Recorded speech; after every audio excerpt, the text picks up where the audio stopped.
Olá, meu nome é Juliana e esse é o podcast Clássicas Sem Classe, no qual eu discuto clássicos escritos por mulheres pouco lidas, não traduzidas, excluídas do cânone ou esquecidas, bem como clássicos da literatura queer. Tudo sem a menor classe, claro.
No episódio anterior, eu falei sobre a obra Máscaras Onnamen, de 1958, da escritora japonesa Fumiko Enti.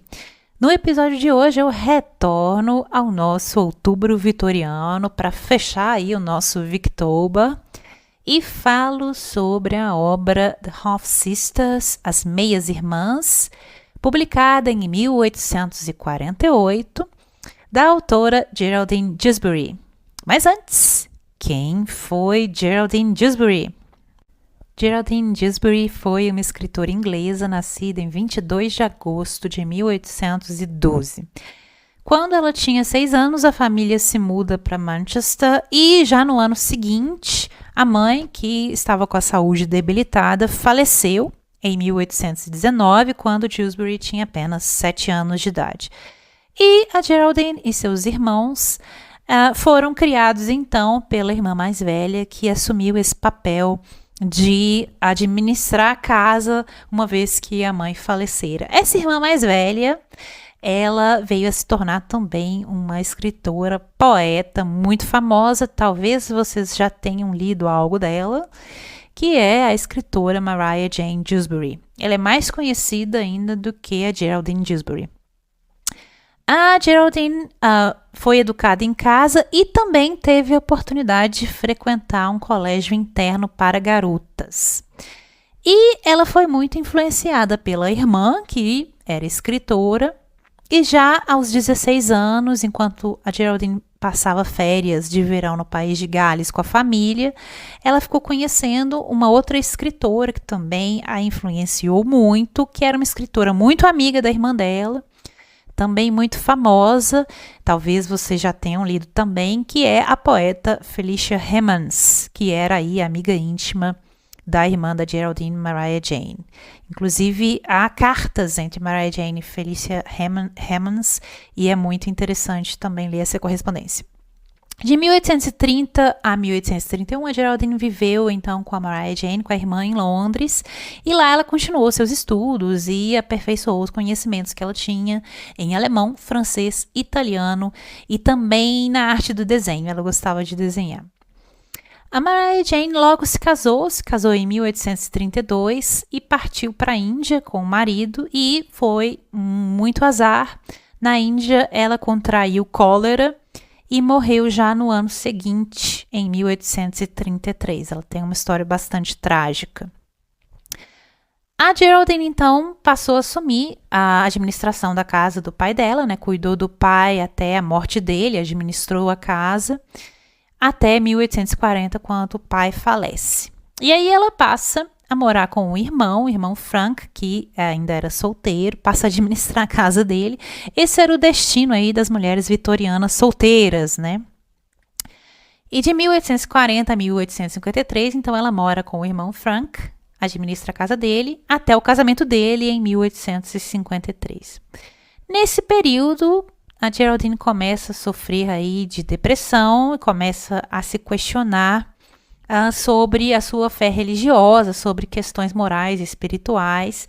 E esse tema ele vai ressurgir nos romances da Geraldine, especialmente no primeiro romance dela, Zoe, de 1845, que era um romance em que há uma crítica muito contundente à religião institucionalizada. Ela também, nesse período de muito questionamento, ela leu um ensaio de um ensaísta famoso, vitoriano, talvez vocês já tenham lido alguma coisa dele, né? Ele é muito famoso e eu já mencionei aqui no podcast, que é o Thomas Carlyle. Ela leu um ensaio que ele escreveu no final de 1839 e decidiu se corresponder com ele. Já no início de 1840, ela escreveu uma carta para o Carlyle pedindo conselhos sobre o que ela deveria fazer para investir na carreira literária e também pedindo conselhos sobre as questões espirituais com as quais ela se debatia. Eles começaram a se corresponder e ele a convidou para visitá-lo em Londres, onde ela finalmente o conheceu pessoalmente e especialmente conheceu a esposa dele, que já foi objeto de um episódio aqui do podcast, que é a Jane Welsh Carlyle. Então, elas se conheceram em 1841. Se vocês ouviram esse episódio da Jane, vocês já ouviram o nome da Geraldine. Após esse primeiro encontro, a primeira impressão que ficou no Thomas Carlyle sobre a Geraldine era positiva, e ele escreveu sobre ela que Geraldine era, e aqui vou citar, abre aspas, uma das moças mais interessantes que eu já conheci. Um claro sentido delicado e coragem, olhando de sua pequena silhueta de sílfide, fecha aspas. Bom, para quem já escutou o episódio que eu fiz sobre a Jane Carlyle, vocês já sabem que esse foi o início de um relacionamento muito íntimo e muito apaixonado entre Geraldine Dewsbury e Jane Welsh Carlyle. E esse tornaria o relacionamento mais próximo e mais profundo da vida da Geraldine. As cartas que a Geraldine escreveu para Jane, nós podemos lê-las. Em uma carta que ela escreveu para Jane em 1841, Dewsbury declarou, e aqui eu vou citar, abre aspas, eu te amo, minha querida, mais do que posso expressar, mais do que eu mesma tenho consciência, fecha aspas. Em uma outra carta desse mesmo ano, 1841, a Geraldine escreveu para Jane, abre aspas, penso muito em você. Na verdade, você está raramente ausente do meu pensamento, fecha aspas. E isso são diversas cartas.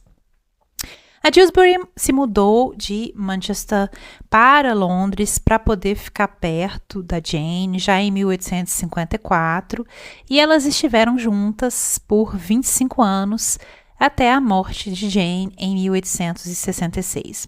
A Geraldine cuidou da Jane durante vários períodos de doença e também a Jane ajudou a Geraldine a editar principalmente os 2 primeiros livros dela. A Jane Carlyle escreveu em 1854 que Geraldine era, e aqui eu vou citar, abre aspas, a amiga mais íntima que tenho no mundo, fecha aspas. E como eu já citei lá no episódio que fiz sobre a Jane, a Virginia Woolf escreveu um ensaio sobre Geraldine e Jane, um ensaio intitulado Geraldine and Jane, que foi publicado no Times Literary Supplement em 28 de fevereiro de 1929. Vocês acham esse ensaio facilmente na internet, na coletânea de ensaios completos da Virginia Woolf. E lá ela já sutilmente aponta para uma relação de teor romântico entre as duas. A Geraldine foi consultada por um dos biógrafos do Thomas Carlyle e, nessa ocasião, ela disse que o Carlyle era, e aqui eu vou citar, abre aspas, uma daquelas pessoas que nunca deveriam ter se casado, fecha aspas. Bom, muita gente da época dizia isso do Carlyle e dizia da Jane também, falava que os dois tinham um temperamento muito difícil, que era muito bom que eles casaram um com o outro, porque aí só 2 pessoas ficaram tristes ao invés de mais pessoas. Pois bem, e a Dewsbury também disse mais, ela disse que a Jane havia pensado muitas vezes em anular o casamento. E a Dewsbury fez uma afirmação muito contundente de que a Jane havia lhe confidenciado de que, em uma ocasião, o Thomas havia sido violento com ela, havia usado violência física contra a Jane.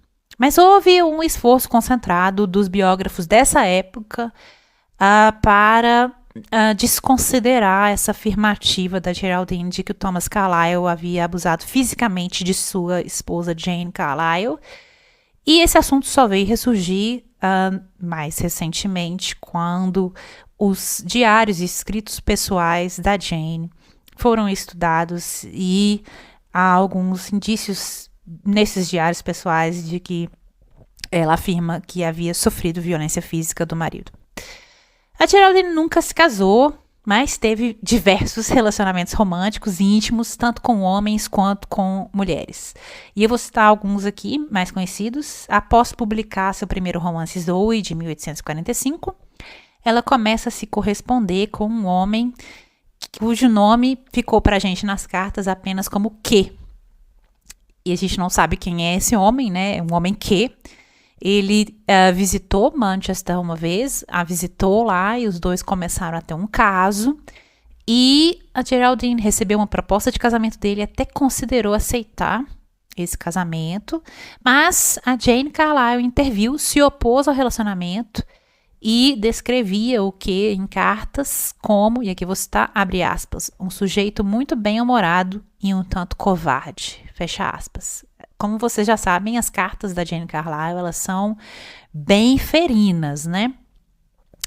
Então, a Dewsbury acabou por recusar aí essa proposta de casamento desse senhor Q. Já no ano seguinte, em 1846, ela começa a ter um caso com uma atriz estadunidense, Charlotte Cushman. Inclusive, essa atriz inspirou uma das personagens do romance que eu vou comentar aqui, a personagem Bianca, né, desse romance As Meias Irmãs, de 1848. E no ano seguinte, em 1847, ela se apaixona por um outro cara, propõe casamento a ele se chamava Charles Lambert, mas ele logo se muda para o Egito, ele se converte ao islamismo, e aí quando ela propõe casamento, ele recusa, não porque não gostava dela, mas porque ele temia que se ele se casasse com uma europeia cristã, ele poderia arruinar a sua reputação, né? E aí ele recusa o casamento. Mas vejam esse gesto dela, ela propôs casamento ao cara. E ela vai dedicar o seu terceiro romance, Marianne Withers, de 1851, ao Charles Lambert. E ela depois se apaixona por uma outra atriz, ela tinha aí uma quedinha por atrizes, né? Ela assiste uma atriz famosa, talvez você já tenha ouvido falar, se vocês se interessam aí pelo período vitoriano, o nome dessas atrizes, ele aparece, né? E tem a atriz Helena Fawcett Martin, que interpretou muitas heroínas de Shakespeare aí, fez muito sucesso, especialmente nos meados da década de 1840. A Geraldine assistiu essa atriz e aí, não deu outra, se apaixonou por ela e as duas começaram a se corresponder. E, por fim, outro relacionamento famoso aí da Dewsbury, já mais tarde, na década de 1850, em 1856, ela fica conhecendo um explorador, o Walter Mantell, e os dois começam um relacionamento muito apaixonado. Ela pede esse cara em casamento e ele recusa a proposta, se muda para Nova Zelândia e os dois continuam se correspondendo com muito carinho. E o relacionamento mais famoso da Dewsbury, claro, é o relacionamento com a Jane Carlyle. E a Jane sempre foi muito ciumenta de todos esses casos aí que a Dewsbury teve, tanto com homens quanto com mulheres. A família Carlyle, tanto a Jane quanto o Thomas, ajudou muito a Geraldine a se firmar na carreira de escritora, né? Especialmente ajudaram com a publicação do primeiro romance, Zoe, de 1845. Esse romance foi inicialmente rejeitado por uma editora e só pela intervenção do Thomas Carlyle é que essa editora decidiu publicar e, após a publicação, o romance bombou, foi um sucesso imediato. E aí logo foi seguido pelos demais romances, né? Ela publicou o segundo romance, que é o que eu vou comentar aqui, The Half Sisters, em 1848. Já em 1850, o Charles Dickens, que tinha ali, né, um olho afiado para descobrir escritoras boas, o Charles Dickens convidou Geraldine Dewsbury para escrever para o seu periódico Household Words, que era um periódico em que também outras escritoras que eu mencionei aqui contribuíram, como, por exemplo, a Elizabeth Gaskell, né? E a Geraldine contribuiu com contos, especialmente artigos para esse periódico. No ano seguinte, já em 1851, ela publica o terceiro romance, Marian Withers, e esse romance é seguido por dois romances, né, 2 livros para crianças, A História de uma Criança Adotada, de 1852, e Ângelo, ou A Floresta dos Pinheiros nos Alpes, de 1855, e por 3 romances adultos, Constance Hebert, de 1855, The Sorrows of Gentility, de 1856, e Right or Wrong, de 1859. Geraldine Dewsbury trabalhava não apenas como escritora e publicava contos e romances de folhetim em diversos periódicos famosos da época, como esse do Dickens, como também trabalhou como parecerista e leitora para editoras de peso da época vitoriana, como a editora Bentley & Sons. E aí ela tinha muita influência no meio literário da época por conta disso e fez muitos inimigos também por conta disso. Em um parecer negativo sobre um livro da Rhoda Broughton, que é outra escritora vitoriana que eu já mencionei aqui, vocês acham o episódio dela no início desse ano, eu fiz um episódio só sobre a Rhoda. A Geraldine fez um parecer negativo sobre um livro da Rhoda e a Rhoda nunca esqueceu, né? Virou inimiga, assim, da Geraldine para sempre por conta disso. E a Geraldine também escrevia resenhas de livros, né? Fazia artigos sobre literatura e ela publicou em periódicos de peso como Athenaeum e Westminster Review. Ela também era muito amiga de diversos escritores e muito amiga de uma escritora famosa na época, mais velha que ela, da geração anterior, que é a Sydney Owenson, mais conhecida como Lady Morgan.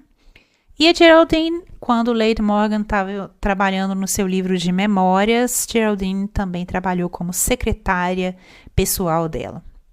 Geraldine era conhecida aí pelo seu senso de humor, sua inteligência afiada e principalmente pelo seu comportamento pouco convencional. Ela gostava de usar roupas masculinas, ela praguejava muito, usava muitos palavrões e gostava de fumar. Então eram esses 3 elementos aí que eram associados à esfera masculina e que ela adotava no dia a dia. Isso porque ela também tentava emular a sua escritora favorita, que era a George Sand. Ela era muito sociável, tinha aí um amplo círculo de amigos, e eu vou citar algumas pessoas que eram amigas dela aqui, que vocês vão reconhecer. Por exemplo, a escritora Harriet Martineau, a escritora alemã Fanny Lewald, Matilda Reis, o Lord Tennyson, a própria Elizabeth Barrett Browning, que eu já citei aqui no podcast, os Rossettis, incluindo a Cristina Rossetti, que eu já citei aqui no podcast, o Emerson, o ensaísta estadunidense, né? A Geraldine escreveu certa feita a Jane Carlyle, que ela tinha, e que eu vou citar, abre aspas, grande afeição por Emerson, fecha aspas. No início, quando ela o conheceu, o santo não bateu, ela não gostou dele, mas depois ela passou a sentir afeição por ele, gostar da pessoa dele. Outro grande amigo aí da Geraldine era o marido da George Eliot, o George Henry Lewes, que era um escritor também famoso na época, especialmente de não ficção e ensaísta. A Elizabeth Gaskell era muito amiga, elas eram vizinhas em Manchester, se visitavam frequentemente. O John Ruskin, uma outra escritora que eu já citei aqui no podcast, também tem um episódio só sobre ela, que é a Margaret Oliphant, também eram muito amigas. A Geraldine escreveu resenhas positivas sobre os livros da Oliphant, e o próprio Thomas Hardy. Então, vocês veem aí que só os figurões mesmo eram grandes amigos dela. Quanto ao posicionamento relativo aos direitos da mulher, né, a questão da mulher na época vitoriana, a Geraldine tinha uma posição tanto ambígua, né, com elementos que hoje são considerados contraditórios. Ela era uma grande defensora da igualdade entre homens e mulheres no casamento, né? Ela queria que se mudassem as leis que regulavam o casamento na época. E ela também defendia a educação das mulheres, o acesso das mulheres à educação e a educação das classes trabalhadoras, né? O acesso das classes trabalhadoras à educação. E em 1855 ela assinou uma petição exigindo a reforma da lei que regia a propriedade das mulheres casadas e apoiou todo o movimento que levou à alteração desse tema na legislação britânica aí, no período de 1870 e 1882. Nós podemos também depreender alguns pontos do posicionamento dela nas cartas que ela escreveu para Jane, né? Em uma carta que ela escreveu em 1849, ela diz o seguinte, que eu vou citar, abre aspas, acredito que chegaremos a dias melhores, quando as mulheres poderão ter uma vida genuína e normal. Talvez não haja tantos casamentos, e as mulheres aprenderão a não sentir vazio o seu destino se permanecerem solteiras. Elas poderão ser amigas e companheiras de uma maneira que não podem ser agora. Toda a força de seus sentimentos e pensamentos não resultará apenas no amor. Poderão se associar aos homens e ficar amigas deles, sem serem reduzidas por sua posição a vê-los como amantes ou maridos. Ao invés de terem que manter as aparências, elas poderão ter suas virtudes em qualquer medida que Deus lhes queira dar, sem serem diluídas no morno espírito retificado da graça feminina e da timidez feminina. Em suma, elas se farão mulheres, tal como os homens podem se fazer homens. Não sinto que nem você nem eu devamos ser chamadas de fracassadas. Somos indícios de um desenvolvimento da feminilidade que ainda não foi reconhecido. Fecha aspas. Palavras proféticas, né? Ela era muito crítica da opinião do Thomas Carlyle sobre mulheres, especificamente a opinião dele de que o único objetivo de uma mulher na vida seria, e aqui eu vou citar, abre aspas, encontrar algum tipo de homem superior a ela e obedecê-lo com lealdade, fecha aspas. Ela era significativamente crítica desse posicionamento, muito embora ela adote essa ideia em alguns de seus romances, especialmente o romance que eu vou comentar hoje, né?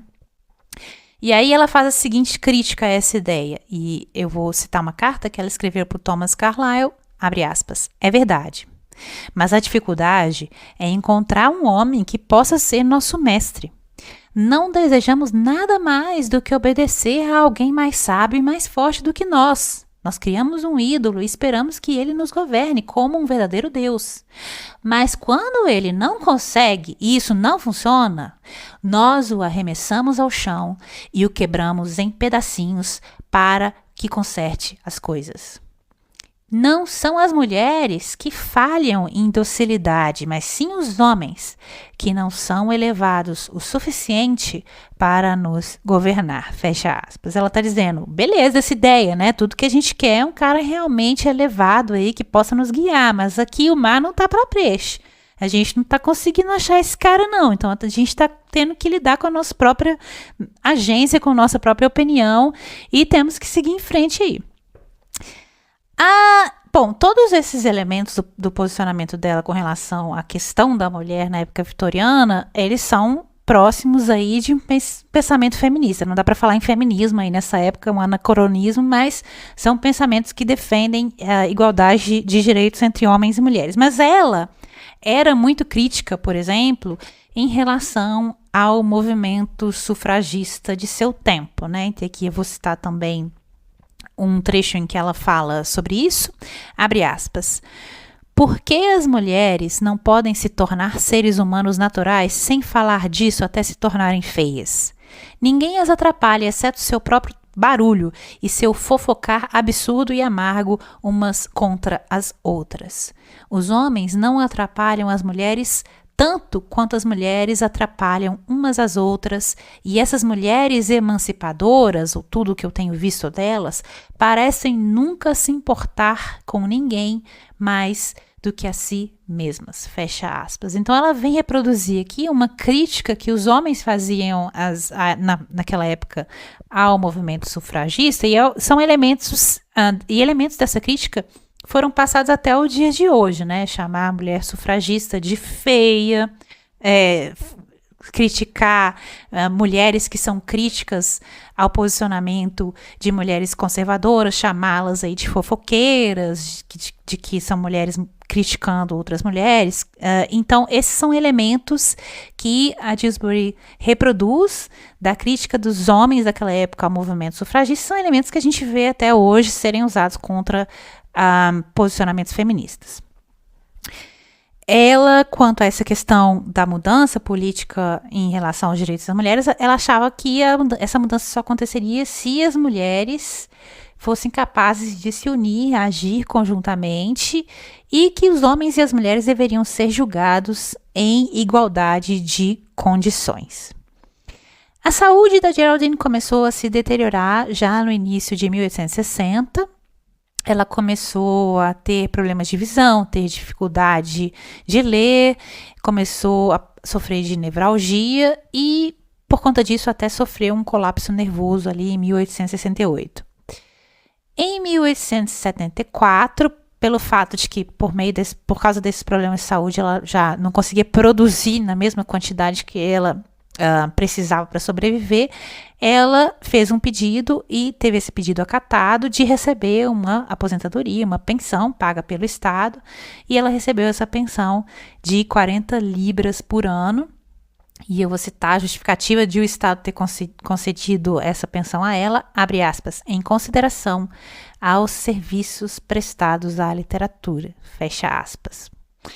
Em 1878, Dewsbury foi diagnosticada com câncer e 2 anos depois, em 1880, ela já sente que vai morrer rápido e decide então destruir todas as cartas que Jane Carlyle tinha escrito a ela, né? O bibliófilo até arrepia quando ouve isso, né? Então, nós queríamos muito que as cartas da Jane estivessem acessíveis para nós, né? Nós temos acesso às cartas que a Geraldine escreveu para Jane, mas não o contrário. Então ela destrói todas as cartas, exceto uma, e se muda para uma casa de repouso para senhoras inválidas em Londres. Geraldine Dewsbury faleceu de câncer em 23 de setembro de 1880. 1880. Sua obra foi esquecida, era a partir do século XX, especialmente tendo em vista o movimento modernista.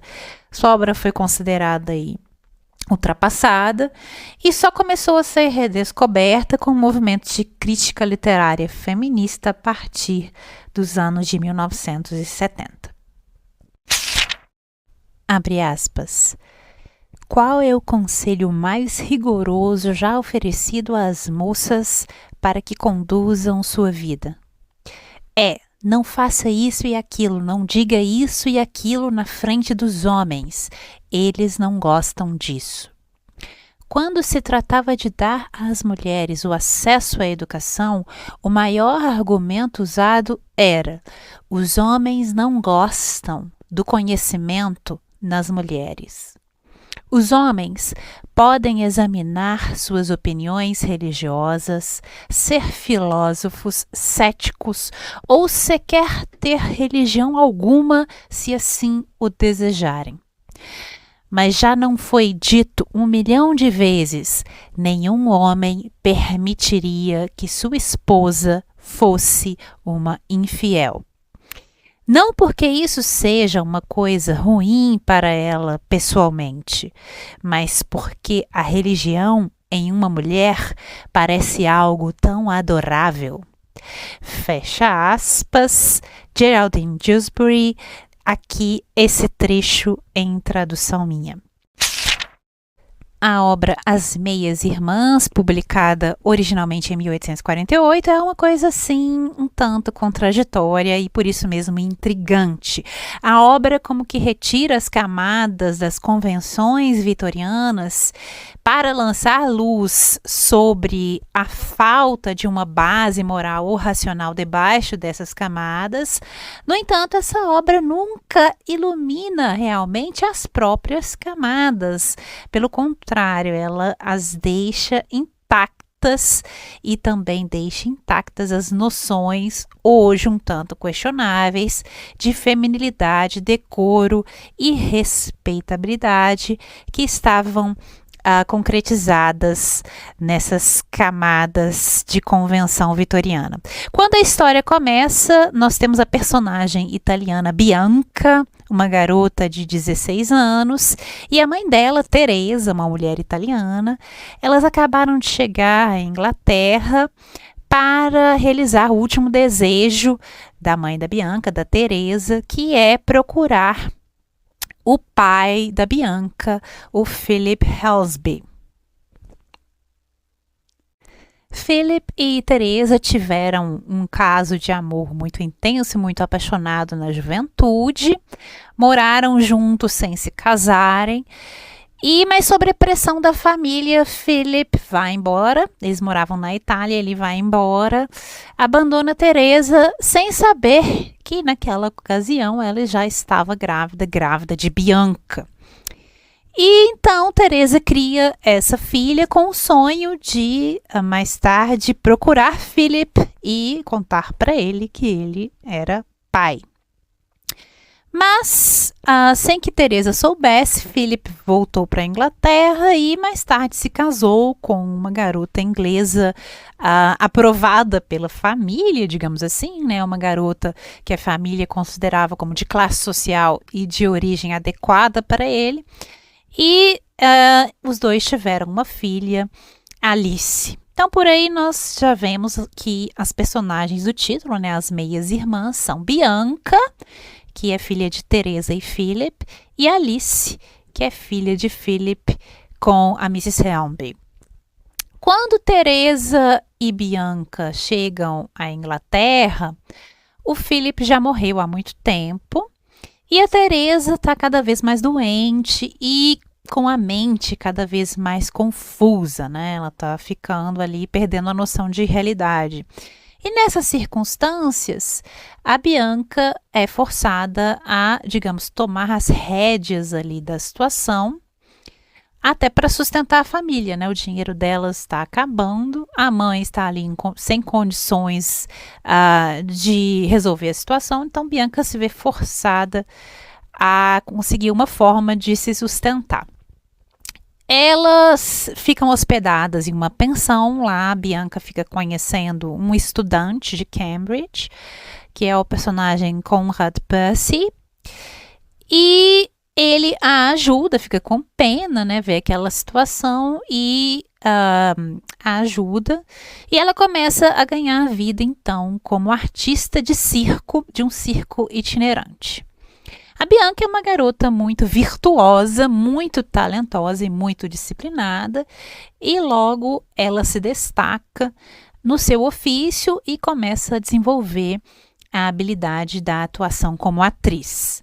E com o apoio do Conrad, mesmo à distância, ela tem a oportunidade então de deixar o circo e de se juntar a uma companhia de teatro em uma cidade pequena, uma companhia de teatro na província. Agora corta para a vida da meia-irmã, da Alice, né? Da Alice. Quando o Philip morreu, a Alice tinha 12 anos, até então ela tinha uma vida muito confortável, muito mimada pelo pai. O pai sempre a deixava ler muito. O pai também era dono de muitas pinturas, obras de arte, então estimulou a criatividade da filha. Mas quando ele morre, a mãe dela, a senhora Helmsby, ela não vê nenhum valor naqueles livros, naquelas pinturas, então ela decide se mudar de casa, vende a maior parte dos livros e das pinturas e acaba com essa fonte de estímulo que a Alice tinha, né? Estímulo intelectual. Para a senhora Helmsby, ler e estudar não eram realmente passatempos adequados ou mesmo respeitáveis para uma menina, né? E para aí muito a tristeza da Alice, né? Para o desgosto da Alice, ela teve que passar a preencher seu tempo com tarefas nada intelectuais, né? E eram as tarefas domésticas ali, consideradas mais adequadas para uma garota, para uma mulher, mais segundo os padrões da época e femininas, e eram tarefas que a Alice não gostava de fazer, não tinha muito sentido, ela fazia tudo rápido, né, costurar, cerzir meia, tricotar, fazer crochê, fazia tudo rápido para poder ter um tempo para poder ler os poucos livros aos quais ela tinha acesso ali na casa da mãe.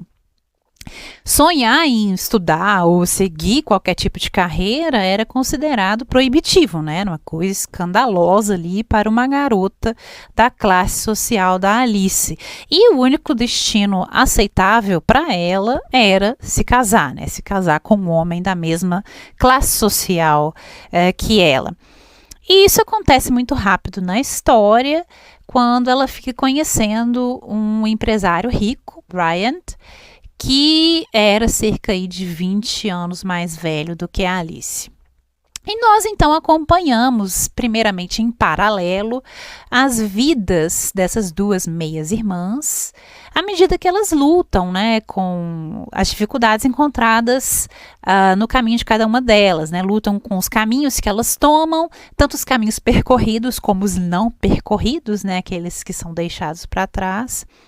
E nós as acompanhamos à medida que esses caminhos finalmente se cruzam e depois se separam, se cruzam novamente em vários pontos da história, em vários pontos do livro, por meio aí de um conjunto um tanto improvável, rocambolesco e por isso mesmo divertido de circunstâncias. Uma das irmãs vai descobrir que elas possuem aí uma conexão familiar, né, que elas são irmãs. A outra nunca vai sequer adivinhar nada a respeito. O personagem do Conrad Percy vai retornar várias vezes na história e ele vai se apaixonar e desapaixonar pelas duas irmãs em momentos diferentes. Vai aparecer aí, como não poderia deixar de ser, um nobre, né, um aristocrata, um lord inglês, que ele vai entrar em cena, vai, para provar até que ele é uma pessoa adequada para a nossa protagonista, ele vai salvar aí um punhado de personagens em circunstâncias bastante rocambolescas.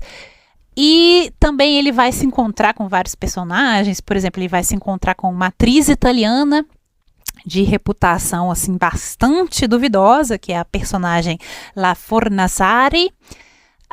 Inclusive, essa atriz italiana é sugerido aí que ela pode ou não ter tido uma criança extraconjugal, né, não concebida em uma relação de casamento, digamos assim, né, ter tido uma criança com o personagem Conrad.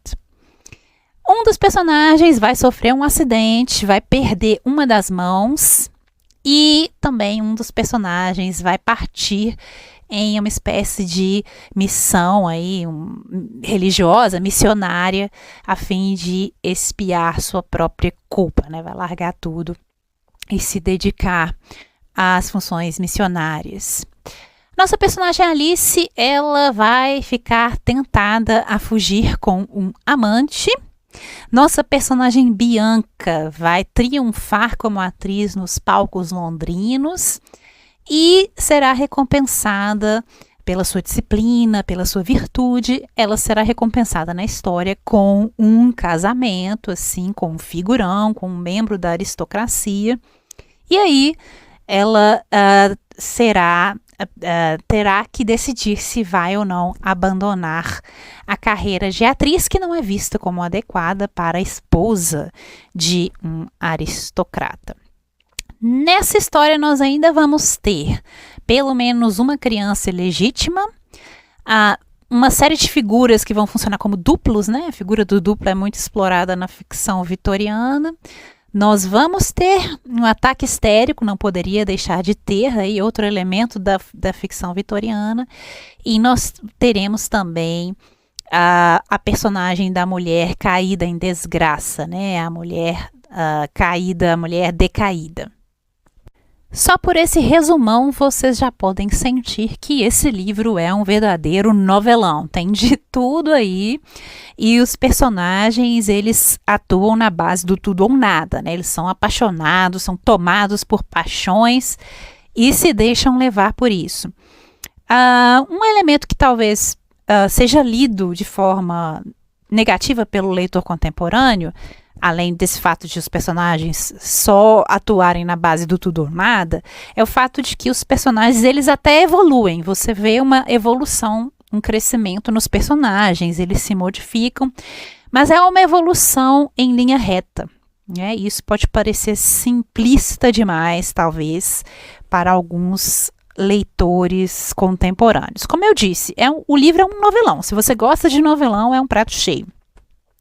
Tem alguns elementos interessantes aí para a gente discutir sobre esse livro, né? Como o próprio título sugere, essa história é estruturada em um jogo de duplos, né?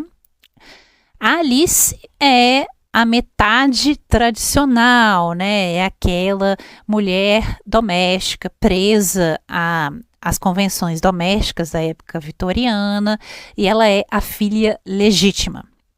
E por outro lado, nós temos o duplo da Alice, né, que é a Bianca, que é a metade não tradicional, né, a metade que vai transgredir alguma convenção vitoriana ali. E é uma mulher que não está voltada para o mundo doméstico, né, ela está voltada para a carreira e a carreira como atriz. E ela é a filha ilegítima, né, ela é a outra. E por outro lado, nós temos a figura aí dessa atriz italiana de moral duvidosa, que é La Fornaciari, que é uma atriz egocêntrica que vê o palco e a profissão simplesmente como um meio de satisfação da própria vaidade, né, como uma fonte de fama. E essa forma de ver a carreira é o oposto da forma como a Bianca vê a carreira de atriz, né? Então, La Fornaciari é o duplo da Bianca, né? A Bianca vê o palco não como uma fonte de satisfação pessoal, mas como uma espécie de dever social, né? Algo que ela deve à sociedade, que é elevar a arte do teatro. Então, ela não vê ali uma forma de recompensa pessoal. Pelo contrário, é uma forma de cumprir o seu dever de mulher para com a sociedade. E nós também temos aí um par de duplos nos personagens masculinos, né? O Conrad e o Lord Melton. O Conrad é aquele personagem que vai representar a visão tradicional dos vitorianos naquela época sobre a questão do trabalho da mulher. E o Conrad argumenta que todas as mulheres devem permanecer em casa, não devem trabalhar. E aqui eu vou citar um trecho do que ele fala, abre aspas, tenho horror a todas as mulheres profissionais. Deveria haver uma lei para impedir que as mulheres ganhassem seu próprio sustento. Já há homens suficientes no mundo para trabalhar. As mulheres devem ser cuidadas e mantidas reclusas. Não possuem qualidades que as habilitem a lutar no mundo. Fecha aspas. Então, para o Conrad, a mulher tem que ser ali um bibelô.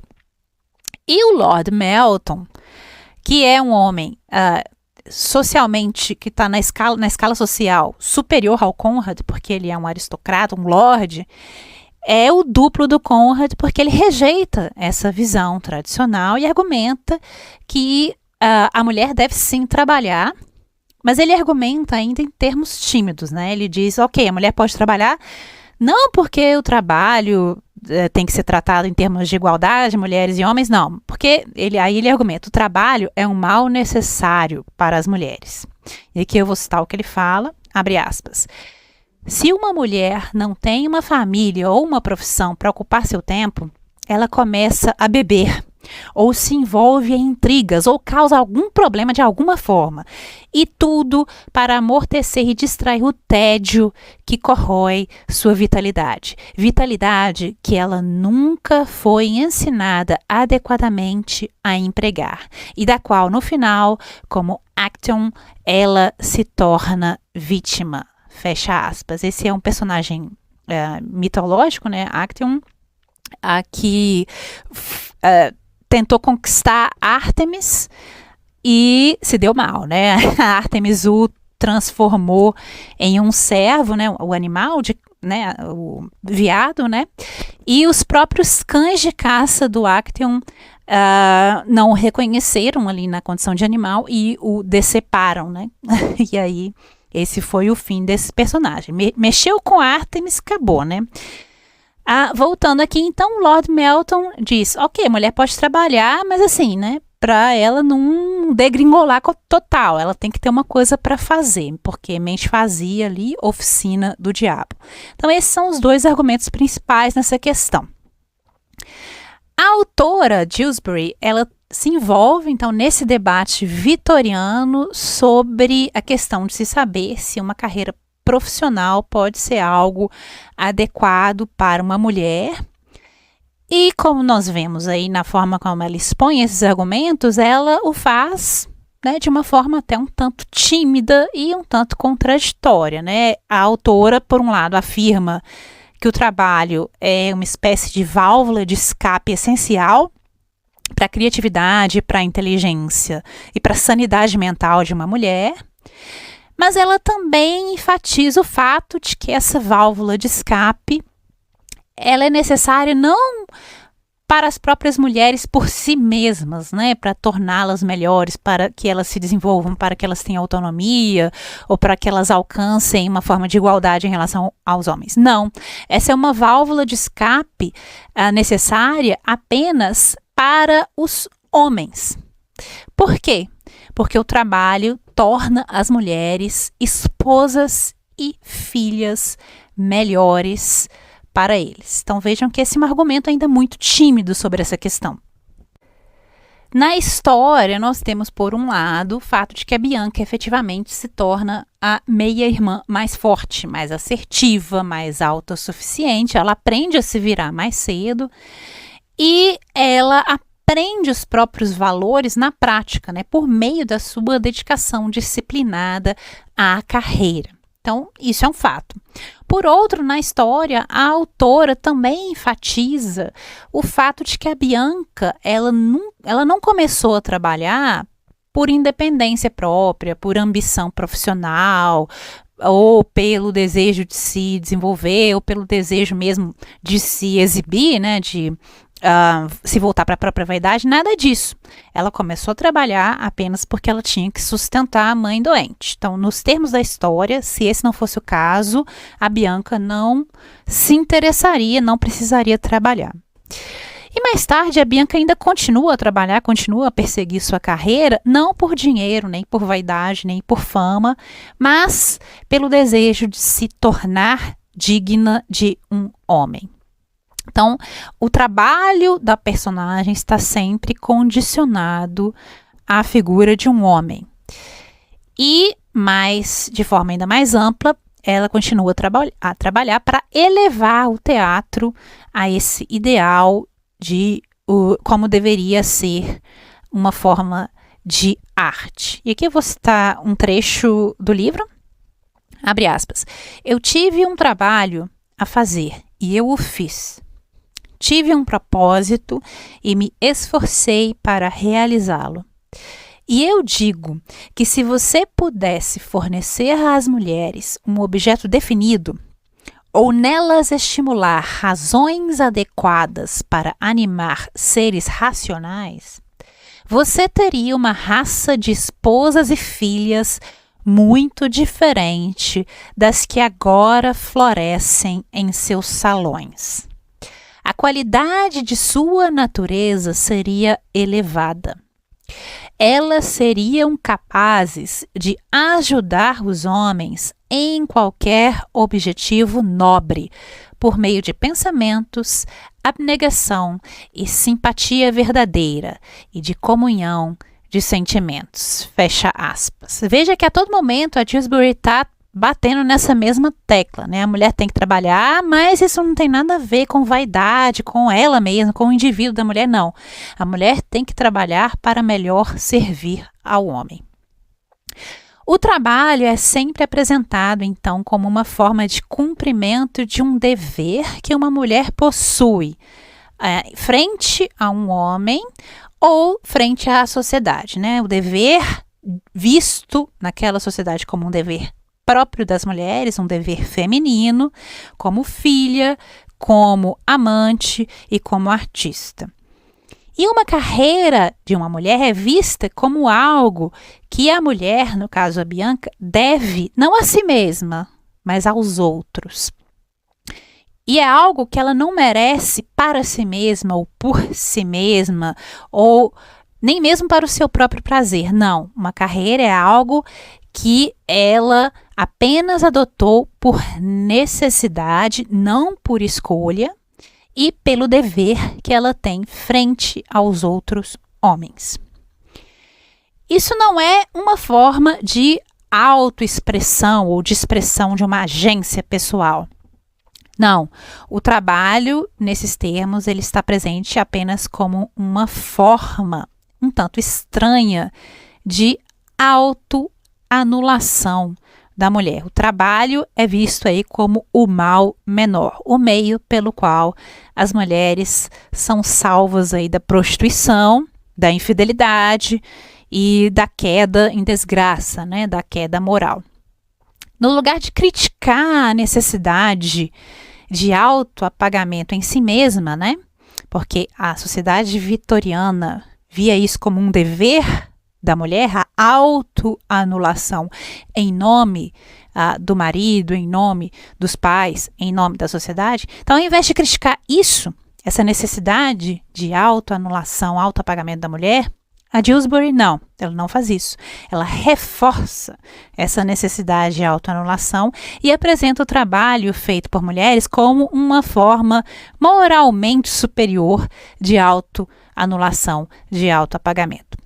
Então, no lugar de propor uma alternativa à domesticidade feminina, a autora situa as possibilidades do trabalho da mulher no âmbito doméstico. Então, ela aceita a domesticidade e diz, não, mas se a mulher trabalhar, não tem problema, ela vai continuar no âmbito doméstico, no âmbito do dever visto como feminino. De modo que esse é um romance cuja protagonista deve trabalhar, mas isso é visto como temporário. Ela deve passar ali pelo que é visto como aprovação, né, O problema de ter que trabalhar apenas para no final ela se tornar aí uma esposa melhor e provar para ela mesma e para os leitores que ela é digna de um homem. No final das contas, a verdadeira carreira, se é que a gente pode falar isso, para a qual a Bianca treinou ao longo da vida inteira, acaba sendo apenas a perspectiva de se casar com um membro da aristocracia e, no final das contas, se tornar uma outra versão da meia-irmã. Ela, Bianca, se torna uma outra versão da Alice, mas é uma versão, assim, um pouco melhorada. É a versão em que a Bianca, ela termina casando, mas ela casa não por imposição ou por pressa ou por ingenuidade, mas ela casa por uma escolha consciente, após ter desenvolvido e ter testado as próprias capacidades e após ter aprendido como fazer essa escolha, como escolher um homem para se casar. E após ter se provado digna dessa escolha, digna desse homem.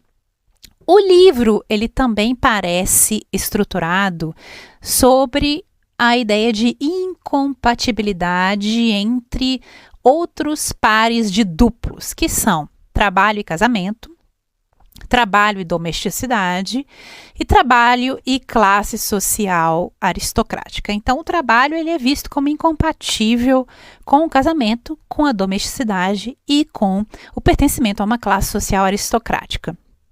E esses pares de duplos, eles se materializam também na separação entre as personagens das meias-irmãs, né? Na separação entre Bianca e Alice em duas metades.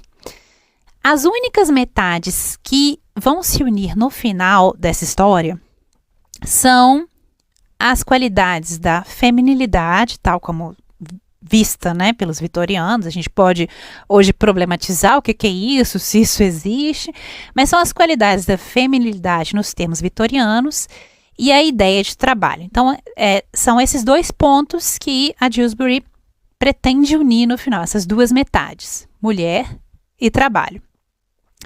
A qualidade da feminilidade é vista de uma forma muito tradicional pela Dewsbury, né? Pensada ainda como uma questão passiva. E a ideia de trabalho ela é vista de uma forma um tanto diferente, talvez transgressora, mas diferente, pela Dewsbury, né? Que ela vê o trabalho como compatível com a esfera doméstica. Trabalho realizado fora da esfera doméstica, compatível com os valores da esfera doméstica. Então, no lugar de criticar o estereótipo da mulher, né, o estereótipo do que seja o feminino, criticar a ideia vitoriana de feminilidade, de dever feminino, a autora parece argumentar que essa ideia vitoriana é compatível com o reino do trabalho. E essa é uma postura um tanto tímida, né? Decepcionantemente tímida sobre esse tema, né? Ela nunca critica os estereótipos, ela tenta ajustar, né? Fazer uma gambiarra ali para ajustar a ideia de trabalho aos estereótipos já existentes.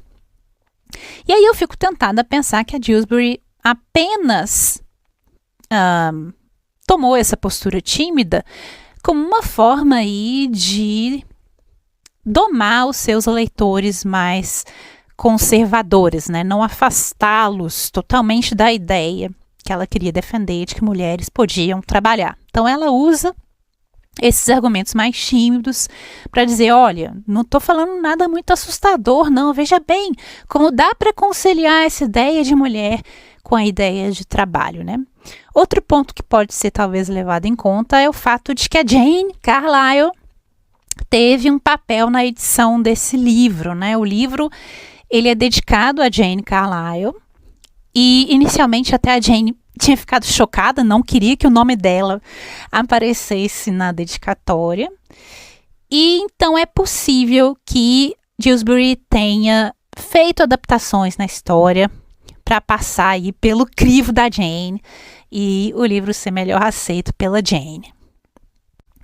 Essa timidez, de toda forma, ela é muito intrigante para mim, não só pelo fato de que a Geraldine ela teve uma vida muito transgressora, muito mais do que a personagem do livro que ela escreveu, como também devido à maneira radical como a Dewsbury, nesse mesmo livro, inverte alguns estereótipos e alguns tropos sobre esse assunto. Nesse livro, a figura da mulher decaída, né, que está sempre presente aí em muitos livros da literatura vitoriana, vários livros que eu já mencionei aqui no Victoba tratam dessa figura.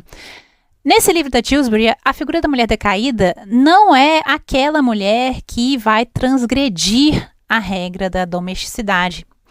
A mulher decaída nessa história vai ser a mulher que obedientemente se submeteu à regra da domesticidade, se submeteu a todas as convenções. Essa vai ser a mulher que vai cair em desgraça.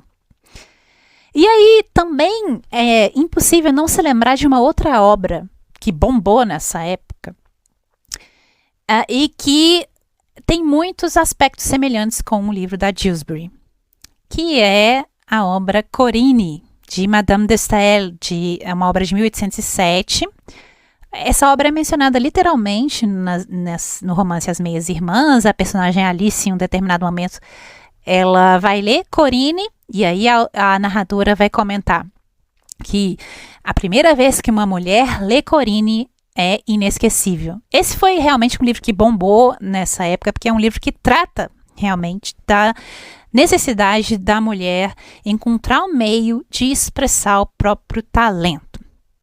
Pois bem, é impossível não notar semelhanças entre As Meias Irmãs e Corinne e não notar a reversão poderosa que a Dewsbury aplica no seu romance.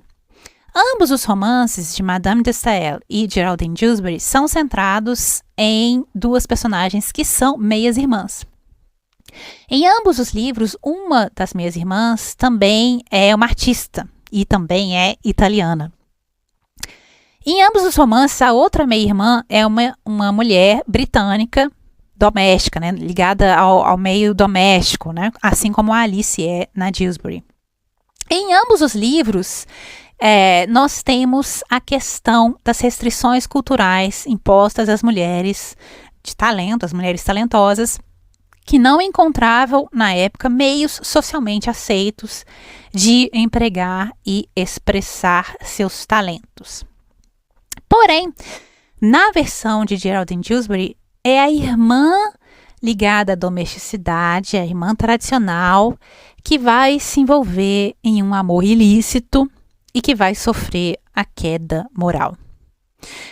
E no romance da Dewsbury, a irmã transgressora, a irmã artística, é aquela que vai se tornar mais forte e mais virtuosa justamente por meio de seu envolvimento com o trabalho, com a carreira.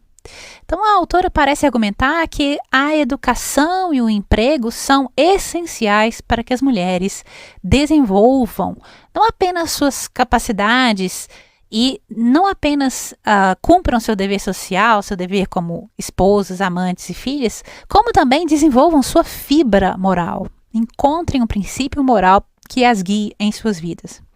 E a autora parece argumentar que a submissão às convenções sociais vitorianas tinha o resultado exatamente oposto.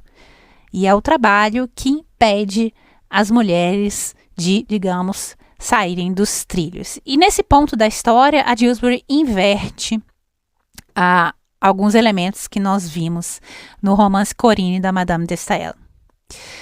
Ao usar o recurso aí das meias-irmãs, a autora vai fazer uma justaposição entre o crescimento pessoal e moral da Bianca e a falta de crescimento da Alice, né? Que vive uma vida sem propósito, o seu potencial foi totalmente arruinado, né? O potencial intelectual, criativo, e por meio dessa ruína de seu potencial intelectual, ela sofre uma ruína moral, né? Ela nunca desenvolve o seu conhecimento da moralidade.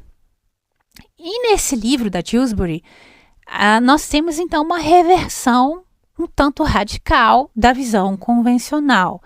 Porque nesse livro é o reino doméstico que é o reino imoral e perigoso. Enquanto que o reino do trabalho, da carreira, é o reino da segurança moral. E aqui eu vou citar um outro trecho do livro, abre aspas. Eu não teria encontrado nenhuma abertura para minhas energias na superfície suavemente compacta da existência feminina. Fecha aspas. A visão da autora do trabalho da mulher, né, o trabalho feito por mulheres, como um meio para um fim, né? O trabalho era um meio para preparar uma mulher para que ela se tornasse uma esposa melhor. Essa visão, ela também parece contraditória com a visão da autora, nesse mesmo livro, sobre a educação das mulheres.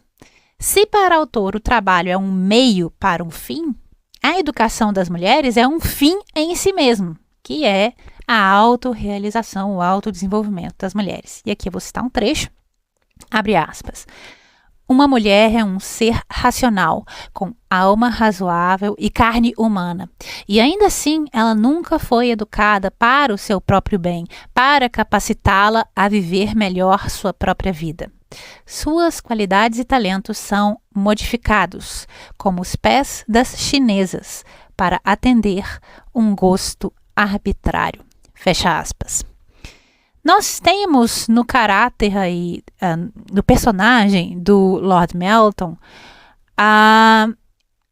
uma forma de a autora endossar a autoridade dos homens sobre as mulheres. Inclusive o fato de que o debate mais incisivo sobre esse tema do trabalho das mulheres é um debate que se dá não entre as meias-irmãs, não entre as personagens femininas, não. É um debate entre os homens da história, entre o Conrad e o Lord Melton. E o Lord Melton, então, ele incorpora essa ideia de que a autoridade do homem sobre a mulher é legítima. E no personagem do Conrad, por outro lado, a Dewsbury parece criticar qualquer forma de autoridade masculina sobre a mulher, especialmente uma autoridade baseada apenas em convenções e conveniências pessoais dos homens ou convenções sociais e não em princípios morais. E aqui eu vou citar um trecho, abre aspas. Suas ideias sobre as mulheres tornaram-se mais grosseiras e rígidas. E à moda desse estilo de homem, ele esperava que elas praticassem toda a virtude do mundo, a despeito dos próprios esforços dele para frustrar essa virtude em todas as mulheres de que se aproximava. Fecha aspas. Aqui ela está sendo bastante ferina com relação à duplicidade de critérios, né? Ele quer uma santa, mas quando ele está afim de uma mulher ali, ele faz todos os esforços para essa mulher, digamos, cair em desgraça moral. Pois bem, o ponto alto do romance para mim é a maneira como a obra brinca com algumas das nossas expectativas em relação ao que vai acontecer, né? Assim, ela distorce alguns tropos que a gente está acostumado a esperar dos romances dessa época, né? Quem leu Corinne vai ler esse romance, vai esperar um certo resultado e o resultado será outro. Bem como ela brinca com as nossas expectativas em relação à domesticidade, e ela faz isso para revelar as demandas contraditórias da sociedade vitoriana sobre as mulheres daquela época. O reino do doméstico e da casa é mostrado como o contrário do que a gente costuma pensar sobre ele, né? O reino do doméstico é o reino perigoso, precisamente porque ele é apenas uma fachada. Enquanto que a feminilidade doméstica é mostrada no livro como apenas uma outra forma de performance, uma forma sutil de autoexibição através de uma performance de autoapagamento e de autoanulação. E aqui é interessante que o romance faz uso do teatro, né, da atriz. A atriz e o teatro se revelam menos falsos do que a mulher que não é atriz e que vive reclusa em casa. O que resta saber, no entanto, é se uma história sobre mulheres que estão em busca de autoexpressão e autonomia pode realmente não apenas terminar em casamento, mas muito mais que isso, terminar na renúncia. A autoexpressão e a autonomia, renúncia essa baseada no casamento. Se essa história pode terminar desse jeito, sem que isso invalide completamente a busca em si mesma que dera ao romance o seu mote principal. Eu deixo essa pergunta aí para vocês. Abre aspas. A vida não termina em uma catástrofe, como em um livro ou uma peça. Após uma ocorrência que abala nosso ser até o cerne, podemos sentir e sentimos como se tivéssemos chegado ao fim do mundo e que nosso próximo passo se desse sobre o nada. Mas não é assim. A vida continua até que a morte a receba. Fecha aspas, Geraldine Dewsbury. Esse trecho aqui é em tradução minha. Bom, é isso, pessoal. Se vocês tiverem algum comentário, sugestão, crítica ou pergunta, se tiverem algum pedido para que eu leia algum texto ou fale de alguma autora, ou mesmo se quiserem participar do podcast, basta entrar em contato comigo por minhas redes sociais, que estarão linkadas nas show notes desse episódio. Eu sou @blankgarden no Instagram e @ablankgarden no Twitter. Caso vocês ouçam o podcast no aplicativo Anchor, vocês também podem me mandar mensagens de voz por lá. Todos os links vocês encontram no box de descrição desse episódio. E agora eu tenho uma pergunta para você que me ouviu até aqui. Você já leu Geraldine Dewsbury? Como você interpreta aí o livro As Meias Irmãs? É só deixar sua opinião ou comentário nas redes sociais do podcast. Como sempre, eu deixarei uma lista de livros sobre a autora na página do Clássicas para quem quiser saber mais sobre ela. Muito obrigada por terem escutado até aqui. Espero que tenham gostado e até o próximo episódio.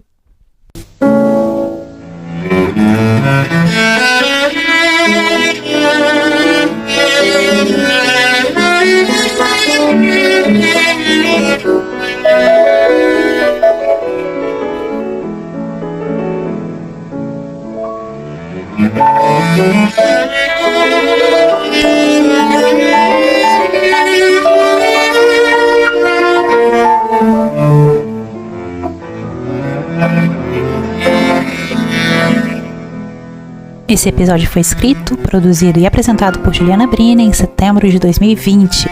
A música tema foi baseada na sonata para piano e violoncelo, opus 5, composta pela britânica Ethel Smyth em 1887, interpretada por Martin Roscoe e Murray Welsh.